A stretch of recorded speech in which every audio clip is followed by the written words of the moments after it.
You're listening to the Becoming More Me podcast with me, Theresa Lear Levine. You're already enough. But if you're anything like me, you thrive when you're stretching and developing yourself, creating more of the person you feel called to be. This podcast is here to inspire and support you. Let's release the negative, reinforce the positive, and elevate our vibe together as we tap into our limitless potential to transform and grow. Welcome back, everybody, to another episode of Becoming More Me.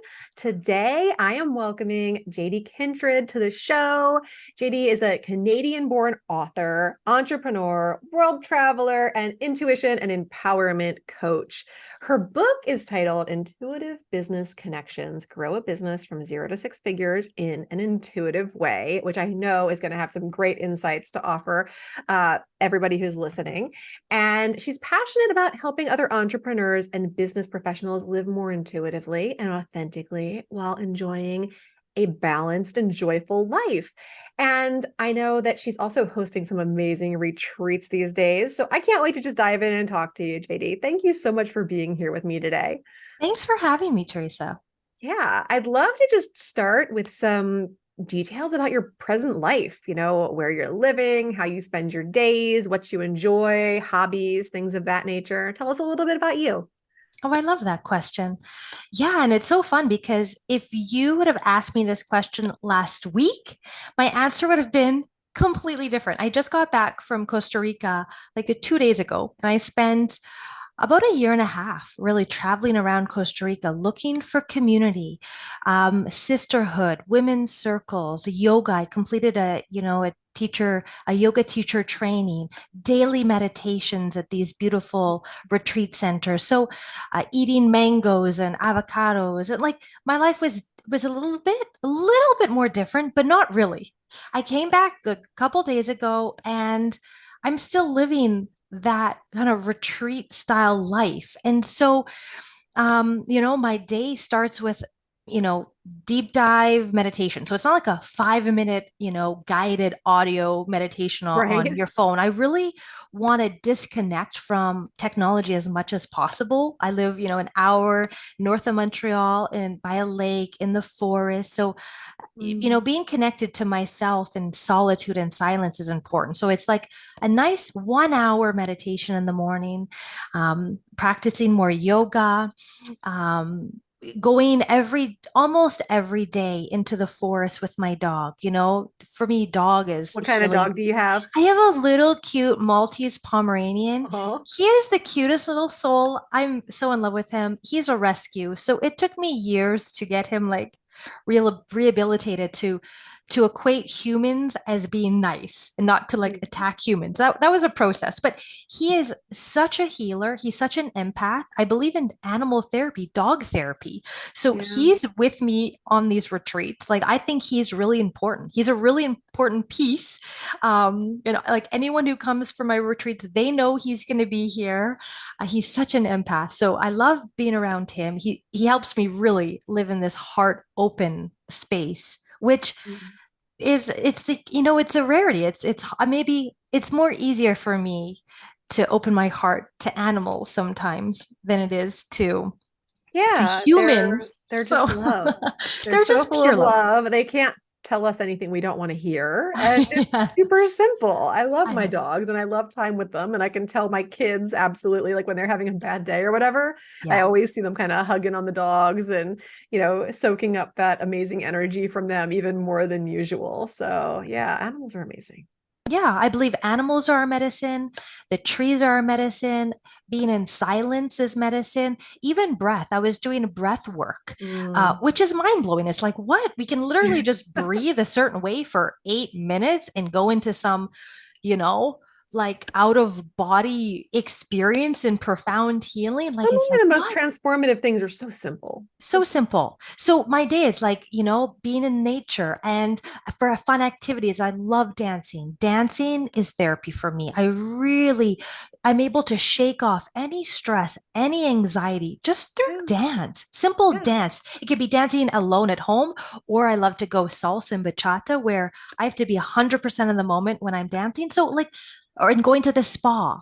And so all of my, and going to Curtin, I got home, I landed. First thing, I went with a friend to Curtin, which is this really like beautiful chanting in like just, by donation, just singing together in Sanskrit. Like all of these activities are just the highlights of my day. And I just incorporate this in these week-long retreats now that I'm hosting at my home. This is kind of like a new venture that I'm doing Nice. because I really strongly believe like becoming more of who you are is just simply slowing down and reconnecting to yourself.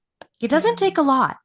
Like there's nothing I need to teach about intuition. Sure, I have some programs. I write about it in my book on the first, 12 chapters. I talk about intuition, but really like we all have this. It's easy. We just Yeah. have to stop and listen. So that's what I incorporate in my day-to-day life. And that's what I really want to incorporate in these retreats. That they sound amazing. And you mentioned slowing down, which has been a key point that has come up with my clients and myself before I understood the value of it years ago, because I was kind of one of those like high functioning anxiety, go, go, go, don't feel safe to slow down kind of person. And I think so many people have trouble slowing down in this day and age. But I always find the best things, the juiciest experiences, the even like the most up leveling in my productivity and things comes from slowing down. What's your stance on slowing down? Yeah, that is such a fun topic because I'm naturally ambitious. I love projects. I have lots of goals. And when I'm in the state of anxiety, which is very easy for me to be in, I'm frazzled, I'm frantic, I'm distracted, I can't finish anything. It's not a nice energy. When I slow down, I am I drop into the flow state. A lot of people talk about this, but You also really drop into your body and out of your head. drop, yeah, you stop shaking and anxiety. It's like, oh, I'm in peace and I am so productive. Like with this book, I every year I do these 10-day silent retreats. That's so important for me. The one year, a couple of years ago, it was closed due to COVID. So I decided to do a 10-day water fast at my home because I wanted to push myself. I had this fear. I was like, I'm gonna die. I need to eat. And so I was like, I need to break some of these patterns in my mind because I'm not going to die after 10 days of just of water. Like I'll be fine. So I slowed down. And in that slowing down, I received so many intuitive insights for my companies, different companies. I received this outline for my book, Intuitive Business Connections, like easily. And then from that, with the day, and then I re energized myself by slowing down. My body felt stronger again. I rested for 10 days. And the day my fast ended, I like hit the ground running, kind of, but internally, like re energized. And I wrote this book. I'll say I channeled this book in 2 months. My first book I wrote like five, or actually how long? 5 years ago. It took me 5 years to write. Like a book, okay, it's supposed to take long. That's the story I told myself. Yeah, it took me 5 years. My second book, Which book took you 5 years? What was it called? it's called Intuitive Animal Connections. Okay. And When I it's was researching you, I saw you had written a bunch of books on different things, and I was curious what the orders were and things. well, yeah, no, yeah. That one was like a project. That was like my dream in this life was like, okay, by 30, I wanna I want to write a book. And that was like my life goal. And then after I wrote it, I was like, oh, okay. And so I kind of went in a little bit of a down because I made that like my life goal, my life mission. And really, like, you can write a book in 2 months. Yeah. And And and how it old can are be, you now? I'm 38 now. Yep. Then you've written a bunch of books. And yeah, no, I would say a And I'm bunch. geeking out on this because I'm actually writing my first book right now, and Yes. it's been like a push pull kind of process with me to do Yes. it for the last few years. So I finally like hired my book coach, and Yes. it will be done and out in the world before Yes. fall. Yeah. And I have no doubt about that now. But it was definitely not that easy when I was trying to pull it out of myself on my own. And that's the thing. I think just talking to you now, I want to rebrand myself to be a book coach because this is like such a passion for me too. Like, we don't, I get like, I talk about this a lot. We don't need to be attached to the title we give ourselves. Like, it's like, okay, intuition coach, empower coach, now Mhm. book coach. Like, I Yeah. teach English, I'm an English coach, like, whatever. It's just like, it's important to choose people that you really feel a strong connection with or intuitively want to work with, and Yeah, however they absolutely. help you, however they help you. So I'm glad you have a book coach because, yeah, some people reach out to me like, I wanted it to go, this can be easy and this can be affordable. And so I did this whole self-published thing myself, and found editors from around the world. I found, you need to edit your book so many times. I found editors from around the world. I found graphic designers from around. Like, I did this 100% as economically as possible, and just to show that it's possible. Like, it doesn't Right. have to be a life dream and take 5 years. It doesn't. Things don't have to be that complicated when we just slow down, drop in the flow, listen to our intuition. Intuition helps me so much in my life. It makes my life so much easier. When I don't listen, I still don't listen sometimes.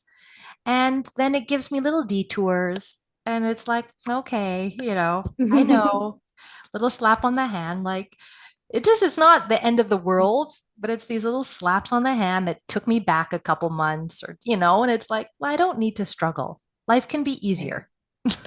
So tell me, because I know a lot of your books had to do with like the English language and things. How did you come into being somebody that helps people with English? Well, that's really my first company.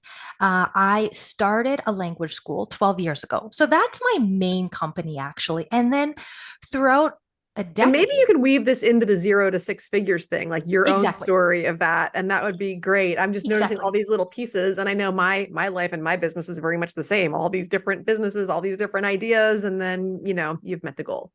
Exactly, exactly. Like, because I'm originally from this English speaking part of Canada. And then I moved to the French speaking part of Canada because of love. And when I came here, I did not speak one word of French. So I spent 2 years learning French, private schools, and learning, oh, what do I like? How do I learn grammar? Before, I didn't know anything about grammar. English speakers, we just speak. Like, I don't really necessarily need to know a noun, an adjective, an adverb. I would just say these verbs naturally. And so through years of learning a second language, I and realizing, oh, what is a language school I wish I had when I first moved here? I decided after market research to start my own. And so I moved outside of the city because the city is quite saturated with language schools. I moved outside of the city and I had nothing. Like, it was just like, I can't find a job here because my education's in tourism and I didn't speak French well enough at that time. So I really had zero. Like, okay, I'm going to do the website myself. Okay, I'm going to pay for the little ad. Back in the day, this was like the big yellow pages books, like the fat yellow pages books that were printed. I thought I made it when I had a cute little ad in there. I was like, I'm going to be so successful now. So, like, these little things, and my goal at that time, I remember my goal, like, oh, my dream was never to have franchises around the world. I had business mentors and they're like, oh, you could franchise this. And no, no, no, no. My goal from day one was, how can I work to earn this amount of income, which was more than I'd ever earned up until that point in my life, and have half my time to do the things I love. So always from day one, work-life balance was important for me. It's, easier said than done. I was, at networking events from 7 a.m. and then teaching till 9 p.m. Like, I was very just starting a company Yeah. is a challenge. It's not easy. So the first, I would say, 5 years, it was a lot of stress. And but every day, just every step of the way was intuition. What networking event should I go to?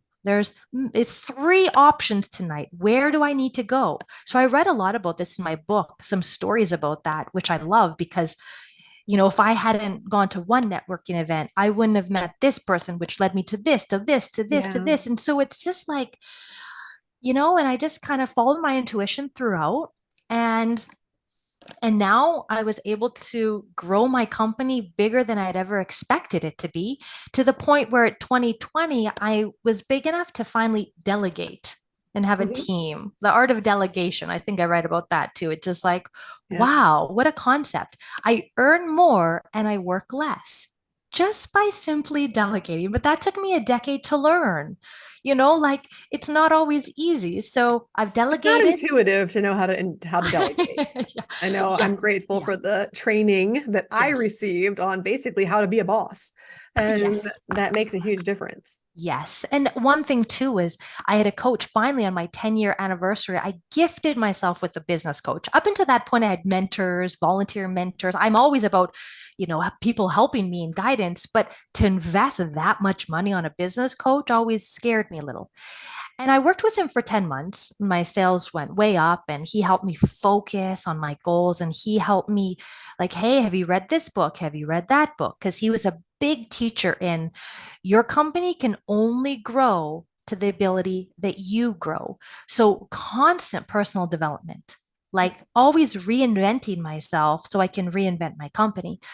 And at the end of the 10 months, he was like, the contract ended, and he's like, JD, you would be an amazing coach. And I was like, what? Like, I've already been coaching for a decade, but English, coaching English and confidence in speaking English, but like an actual coach for things that like about like, Life? business, life and business and intuition. And so he was the one who planted that seed. And I was like, well, yeah, I love spirituality and I love entrepreneurship. And how can I weave these two together? So now I Yeah. offer this as And I think it's well. so interesting that you mentioned that he's the one that planted that seed, because I think sometimes people go into a relationship with a coach, in your case, in this relationship with a business coach for whatever reason, and you come out with a different outcome or different ideas than you might have thought were going to happen going into it. And I think just being open to that is just such a big deal. Oh, for sure. I had massive paradigm shifts. I came in going like, I don't want this company. I'm getting rid of it. This isn't this isn't scalable. This isn't whatever, all my stories. And he's like, or this isn't passive. And then he's like, JD, look at what you've done. Look at what you've done. Look at what you've created. Look at how you're doing it. Like, look how this can scale. And I was like, oh, I do have an amazing company. But like I needed someone every month to cheer me on and remind me because I just work by myself at home doing everything. I don't stop and pat myself on the back. And so to work with people who see you and who remind you of what you've done, I'm like, oh, like I'm not living off of my book. But he's like, but JD, you're an Amazon bestseller. You were this. You're doing this now. Like he just he Yeah. helped me view things differently. It's And we all crucial. need that. We all need that. Call it whatever, life coach, business coach, empowerment coach. It doesn't matter. Cheer. Cheerleader, friend, we all need support. We don't need to be Yeah. doing all of this alone. And accountability. Yeah, and accountability too. Exactly. So that's actually one reason why I want to hold retreats this summer because I naturally find myself quite disciplined. And if I say in the schedule, hey, meditation is at, 6 a.m., I will be there. I will 100% be there, for them, even if no one shows up. Right. So, or if I want to eat a healthy lifestyle, like I want to have a really healthy lifestyle, eat healthy. Well, if I'm preparing, nice vegetarian or vegan meals, I'm going to make sure I do that for my guests. So Right. it's, yeah, we all need accountability too, even the disciplined ones. That's awesome. So tell me a little bit about these retreats. So you're cooking at these retreats and doing all the things? I'm going to do it all.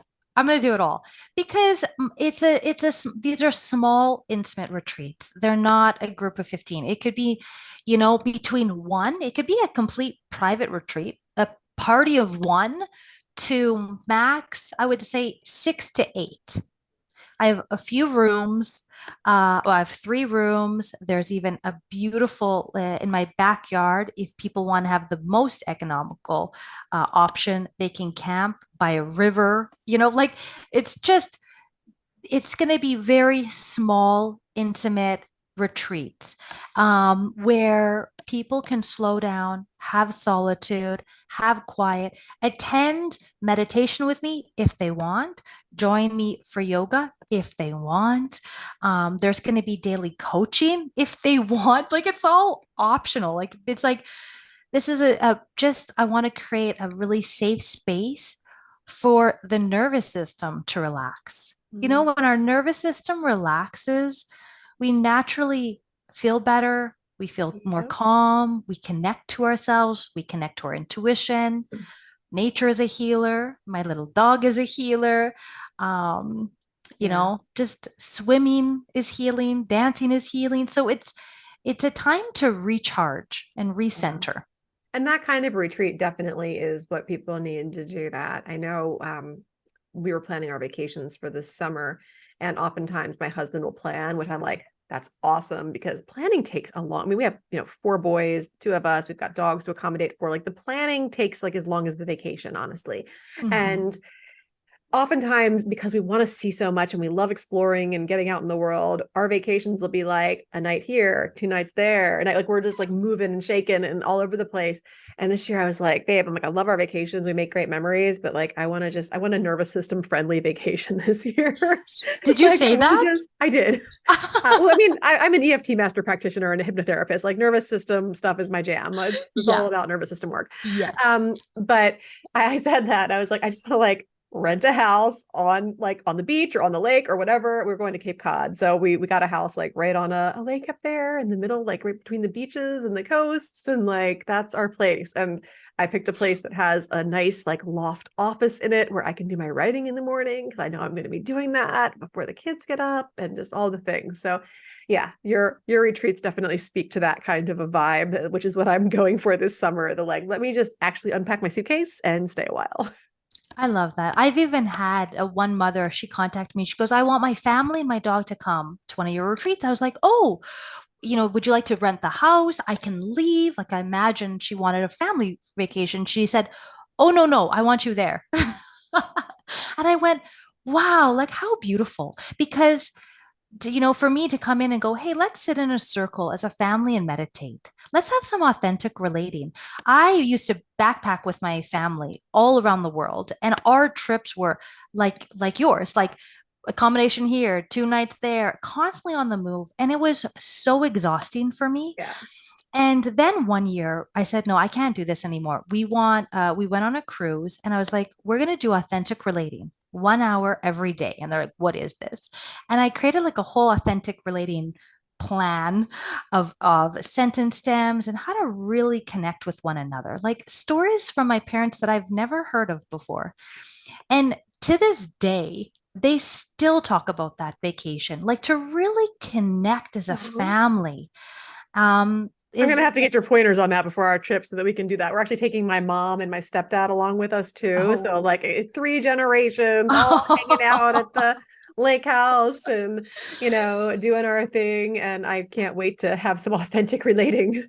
I know with family, it's family, it's a little bit more tricky, but I'll try to get some, But I think that what that lighter. mom was looking for that contacted you is so desired, and there's such a Yeah. niche for that because like, I mean, it's funny because I actually just interviewed my boys for my podcast. Like some of the just recent episodes were over spring break, and I couldn't believe they wanted to be on here, but they did. And we were talking about it. And it's like, what mom does is just not cool. So it's like, even though like some of the younger ones will like do some EFT tapping with me and ask for my help with things, usually they don't want the help the way that I deliver it. But if it was somebody else suggesting it, or if it was like their therapist or whoever else, then they'd be like all for it. But because it's mom, they're not. And to have somebody there to kind of moderate and make it happen, I think can make a huge difference in the family dynamic. I know. It's so fun. And then just talking about EFT, like I had this one woman find me from Belgium. And she's this like architect, businesswoman. I can really relate to her. And she's trying to develop this EFT, new company in Belgium. I thought this is so me. I have this like business side and entrepreneurship side, but I also have like all my spiritual interests. And how do we combine these and intertwine these? And so she's coming here. We're having a 1 week kind of coaching, but also recentering her intuition. How can we have these action plans? By the end of the week, I want her to have her website complete. Like it doesn't need to take longer than that. It's like, hey, Right. let's do this. Practice on me. Practice. I love that. I've helped. When I first moved to Quebec, I had huge breakdowns. Like Mm. coming to for me, it felt like a foreign country. I did not speak the language. I needed to take buses, which were very new for me, because I'd always used my car, which was easy. And I remember like missing the last bus on the last Friday and just sobbing uncontrollably and needing EFT to bring me back to calm me down so I Yeah. could figure out how to get home. It's like little things like that. It's just like little things to help our lives. So yeah, I'm excited. I'm Absolutely. excited about this guest from Belgium. And That sounds amazing. So, I for know. some of my listeners, I know there's a lot that are building their own businesses and things. What did your path from 0 to 6 figures look like? Well, yeah, as I mentioned, like a huge struggle for I would say the first 5 years. Like it was like, and that's the thing. A lot, I don't know the statistics, but maybe I don't even want to say numbers, but a lot of companies fail within the first 5 years. So I understand why it was like paycheck to paycheck and just this constant trust of like, can I pay my bills this month? And then like right before the end of the month, someone would call and say, oh, I want to start next week. And I was like, wow. And so I had enough of that after my 5 year mark, I was meditating one day, still so anxious still, and going, I have like always been supported for the last 5 years. Why can I not trust that I can continue another 5 years? So I really had to remind myself that, okay, and that's one thing. So it was a struggle for the first 5 years. A big thing was this kind of maybe an out there answer that maybe your listeners aren't expecting at all. This is why I feel called to share it. But I started my company right after I did my first 10-day silent retreat. And every year after, I prioritized those 10 days because I was so burnt out. I remember showing up at those retreats and I felt like I was 90 years old. Like I look physically young and on my body, I couldn't even sit up to eat. I was just like sleeping for the first 3 days. Exhausted. It was more like emotional exhaustion. It's Yeah. emotional exhaustion.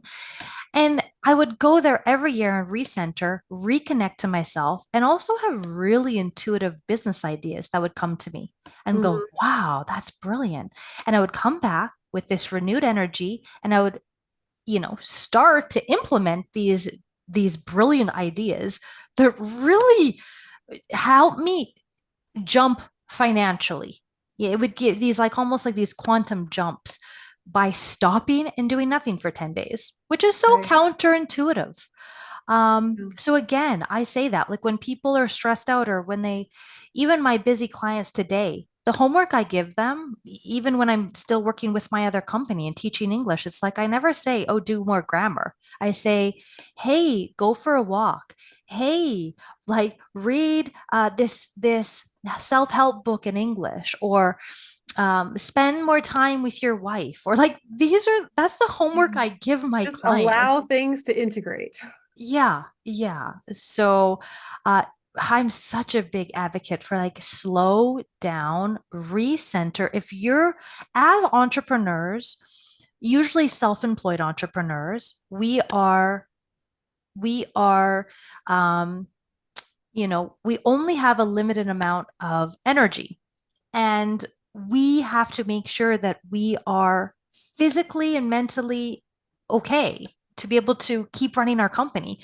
So Yeah. once I realized that, like, whoa, if I burn myself out, I have to stop teaching and I have to stop earning income. So it's like, okay, wow, my energy and my health is number one.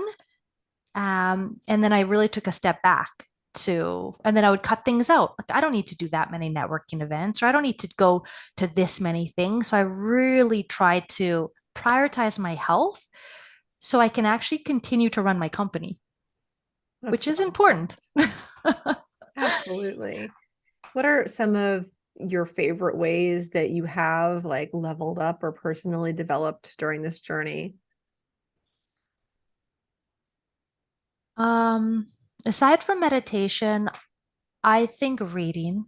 I spend a good hour every day reading, like self-help books or books on Yeah. business. And over the years, like just improving 1% every day. We Hmm. don't need to improve. Like I feel I get overwhelmed sometimes with the goals I want, but it's like really every day, how can I improve by 1%? And I got those ideas from a book I read. That does not come from me. And so Right. other things is like, um, just these little minor messages that I get from books of like, oh, being 100% committed is actually easier than being 90% committed. So it's like these little gifts from books completely changed the way I think and run my company. Yeah, me And too. at the end of the year, I have a different company. So yeah, I'm a huge advocate for reading. I'm a huge advocate for taking time for yourself, silence, you know, self-care, being in nature. When you did It, your first silent retreat, how difficult was it for you? it felt like I had climbed Mount Everest. Literally, like, and I haven't ever climbed Mount Everest. So Mhm. when I meet people who actually have climbed Mount Everest, I'm like, I don't want to be insulting. And this is the only way I can envision. Like, it's like, of course, they Right. they I did endured it too in something a different way. they endured something so intense, and yet sitting without moving, sometimes for 12 hours and 11, we would meditate for 11 hours. My body felt like it hit a bus. Physically, it was so painful. Wow. So it wasn't just silence, it was 11-hour meditations. Well, throughout the day, sometimes we would get up and move, and so but like that was difficult. We'd start our meditations 4:30 in the morning. I completely changed my diet. Back at that time, I was eating like cake for supper, and so then it was like, okay, I have to switch to broccoli for supper. And so physically it was like, okay, huge. And then just mentally, like to there was some meditations where you sit and you're not supposed to move for that 1 hour. So that took a lot. There would be physical pain, there would be emotional things, all your childhood stuff bubbles up to the surface, that things we don't want to look at. Well, no, we need to look at them sometime. We need to heal them and let them go sometimes in our life. So Sooner the uh, better. sooner the better. So it was wow, like that was grueling. The first experience was grueling. It took me a year and a half to have enough confidence to go back. Yeah. And the And did you next, go somewhere that's local to you, or do you yes. travel to go do this? Both. Luckily, I live like about an hour away from the third largest center in the world. So I am so grateful. So even on the weekends, I would go to volunteer. Those would be resets for me. Like, okay, I'm exhausted. I need to, if I work from home, those of us who work from home, I think it's important to actually physically get away, like drive somewhere, even if it's an hour, drive somewhere. Because for me, work is at home. My cell is my work. So digital detox. I can't relax. Let's talk nervous system. That's a fun topic for me too. Like my nervous system can't really relax if my cell phone is on. So making sure I turn my phone off at, let's say, 8 o'clock at night and turning it back on at 8 o'clock in the morning. Like not this first thing in the morning or Right. first thing before bed.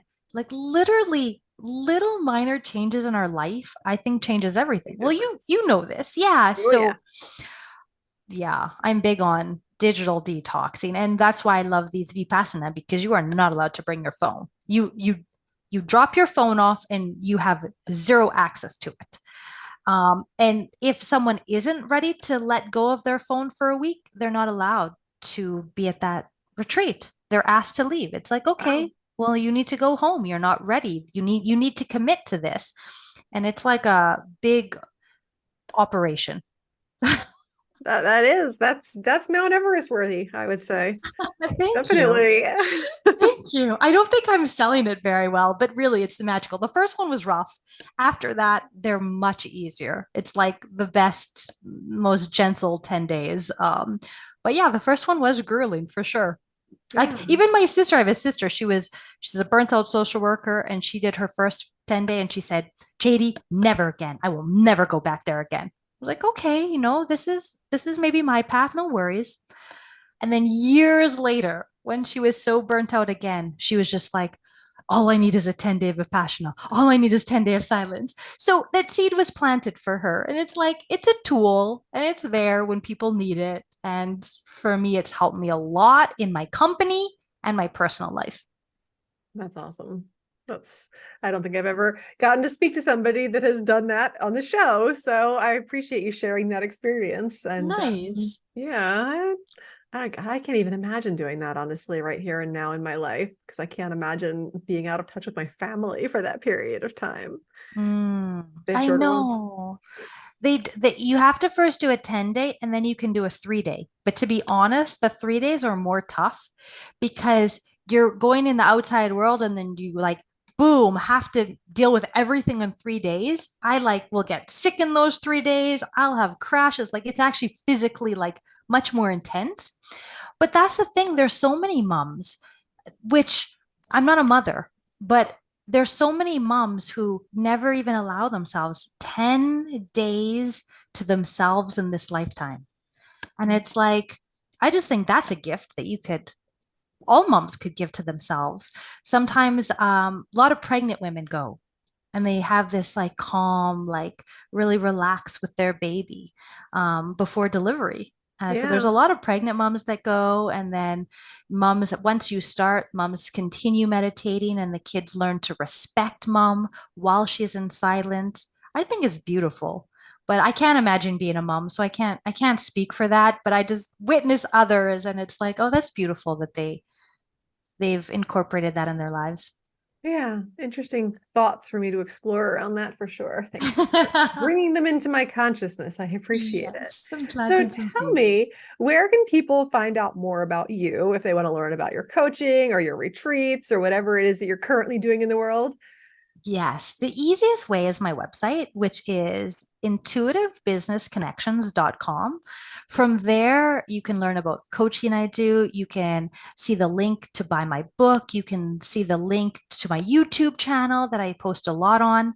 There's even a tab for the retreats where you can book Nice. retreats directly. So that's the easiest way to Beautiful. contact me. Awesome. I will make sure all of that ends up in the show notes for those of you who are driving and listening and not writing that down. You can go there and click on JD's website and find her on there. And I appreciate you spending some of your afternoon Mm, with me and sharing about your life and your business and your coaching and all the things that you're passionate about, and just opening our minds up to some new ideas and some new concepts. Thank you. Thank you so much for having me. And thank you all for listening. Have a wonderful day. Thanks so much for listening. If you loved this episode, please share it with a friend or post on social media and tag me so I can personally connect and thank you. Until next time, keep taking bold and brave action steps towards becoming more of who you want to be in this world. You are capable, you are worthy, and you are enough. Keep shining your light.